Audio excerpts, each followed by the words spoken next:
नमस्कार प्रणाम, आप देख रहे हैं सागर न्यूज बिहार। और देखिए यहाँ पर बहुत भीड़ होता है मेला और मज़ार पर है। यहाँ पर देखिए सर भी हैं, इन लोग से भी कुछ पूछते हैं सर से। सर आपका क्या नाम है? हमारा नाम मनोज कुमार यादव। सर यहाँ पर बहुत भीड़ होता है ना? बहुत भीड़ तक यहाँ मेला है, सब चीज़ का, हिंदू और मुस्लिम सबका त्यौहार का यहाँ पर सब आनंद लेता है और सब चीज़ सुखी संपर्क, कोई टेंशन नहीं है। हर साल होता है यहाँ पे? हर साल। मतलब यहाँ पर कुछ भी मांगा जाता है वो पूरा करते हैं? हाँ, सब चीज़ शांतिपूर्ण हुआ, कहीं कोई घटना कोई कुछ नहीं, शांतिपूर्ण सब चीज़। हम लोग फोर्स लगा हुआ है चारों बगल, कोई दिक्कत नहीं है, हर चीज़ का है, कोई टेंशन। कोई यहाँ पर मतलब लफड़ों पर कोई ऐसा कोई दिक्कत नहीं होता है? नहीं, अभी कोई दिक्कत नहीं हुआ।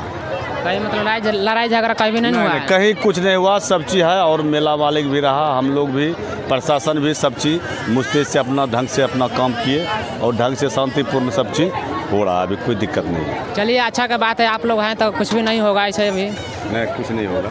चलिए ठीक है।